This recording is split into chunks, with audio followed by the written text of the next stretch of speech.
જામનગરના ટાઉન હોલમાં Nawanagar nature club દ્વારા આજે 5મી જૂને વિશ્વ પર્યાવરણ દિવસ નિમિત્તે એક સેમિનારનું આયોજન કરવામાં આવ્યું હતું। આ તકે પ્રકૃતિ પ્રેમી એવા રાજ્યસભાના સાંસદ પરિમલ નથવાણી તથા શિક્ષણ રાજ્યમંત્રી રીવાબા જાડેજા ખાસ ઉપસ્થિત રહ્યા હતા।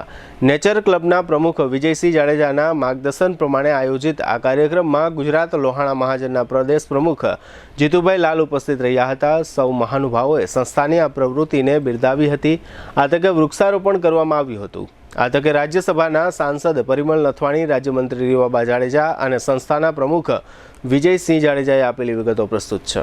સમય મળ્યો, ટાઈમ આપ્યો અને મને સાંભળવા માટેનો ટાઈમ મળ્યો અને મને એમની પ્રવૃત્તિ જે થઈ છે અને જે આપણે અહીંયા સૌને બતાડી છે, આપણે મને લાગે છે કે બાળકોને નાનપણથી જ આપણે તૈયાર કરવા જોઈએ। માત્ર જંગલમાં જ નહીં, પરંતુ જ્યાં જ્યાં નવી સોસાયટી બનતી હોય, નવા એપાર્ટમેન્ટ બનતા હોય, તે બધું કોન્ક્રીટ વધી રહ્યું છે, ત્યાં દરેક સોસાયટીમાં સરકારે કે કોર્પોરેશને ઝાડ નાખવાની પ્રથા લાવવી જોઈએ અને જેથી કરીને પંખીઓ આવે, બાળકો એને સમજે, એ આપણે અત્યારે અભાવ છે।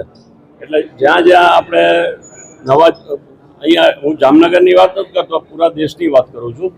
અને અમદાવાદમાં દાખલા તરીકે ચકલી છે, અહીંયા બર્ડ છે, એ હવે ધીમે ધીમે ઓછું થતું જાય છે। આપણે પોપટ જોતા હતા પહેલાં, હવે પોપટો પણ નથી જોવા મળતા। બાળકોને અત્યારથી જ આપણે તૈયાર કરશું અને જે કામ આ લોકો નવાનગર કરે છે એને સૌને હું અભિનંદન આપું। આજરોજ નવાનગર નેચર ક્લબ ભાઈ શ્રી વિજયસિંહભાઈ એમની પૂરી ટીમ દ્વારા ખૂબ જ સરસ એક પર્યાવરણ સંવર્ધક વિષય ઉપર સેમિનારનું આયોજન કરવામાં આવ્યું હતું, જેમાં કાયદાશાસ્ત્રી દ્વારા, સ્કોલર્સ દ્વારા, થિંકર્સ દ્વારા વિચારોની આપ લે અને અભિવ્યક્તિ કરવાનો ખૂબ સરસ કાર્યક્રમનું આયોજન જ્યારે જામનગરમાં થઈ રહ્યું ત્યારે એમની ટીમને હૃદયપૂર્વકનું અભિનંદન પાઠવું છું। આજનો દિવસ ફક્ત એક દિવસ પૂરતો સીમિત નથી, 365 દિવસ એઝ એ કન્ઝર્વેશનના ભાગરૂપે, પ્રાકૃતિક જતનના ભાગરૂપે આપણા દેશના નાગરિક તરીકે આપણી હર હંમેશ ફરજ રહેતી હોય છે કે આપણે કોઈને કોઈ મીડિયમથી, ચાહે સ્વચ્છતા અભિયાન હોય, ચાહે એક પેડ માં કે નામની વાત હોય કે ચાહે પ્રકૃતિના સંવર્ધનની વાત હોય, જ્યારે વારસાની ચિંતા કરતા હોય ત્યારે આ પ્રકૃતિને આપણે હર હંમેશ નર્ચર કરી શકીએ એ પ્રકારે સતત આપણે જતન કરી અને આગળ વધવું જોઈએ। આ પ્રાકૃતિક સંવર્ધન એ દરેક નાગરિકની એક વ્યક્તિગત રિસ્પોન્સિબિલિટી છે, ત્યારે સિવિક સેન્સના ભાગરૂપે પણ કોઈને કોઈ ઇનિશિયેટિવ લઈ અને આપણે આ દિવસને યાદગાર બનાવી અને એક દિવસ પૂરતું મર્યાદિત ના રહેતા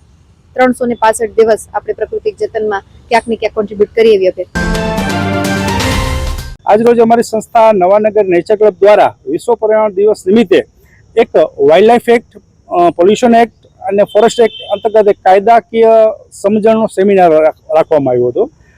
આ દિવસે સેમિનાર રાખવાનો મુખ્ય હેતુ છે કે આપણે ઘણી વખત કોઈ પણ જંગલ એરિયામાં કોઈ પણ પ્રદૂષણ જાણતા અજાણતા ફેલાવતી હોય છે, એના કાયદાકીયોનું પ્રજાને, અન્ય લોકોને પણ સારી રીતે એની માહિતી મળી શકે, એનો ભંગ ન થાય, આના માટે થઈને અમે એક વિશેષ પ્રકારનું એક ગુજરાતમાં કહી શકાય એવો પ્રથમ વખત અમે જામનગરમાં આ પ્રકારના સેમિનારનું આયોજન કર્યું હતું। આ સેમિનારની અંદર કાયદાકીય માહિતી આપવા માટે ગુજરાતના પ્રખર જે વક્તાઓ કહી શકાય, કાયદાકીય નોલેજ જે ધરાવે છે, રોહિત વ્યાસ, એસીએ પ્રતિક જોશી, આ પ્રકારના વક્તાઓ જે છે એ તમામ લોકોને જામનગર વ્યાસીઓ આ શિબિરની અંદર જામનગર ઉપરાંત ગુજરાતમાંથી પણ અનેક લોકો આવ્યા છે।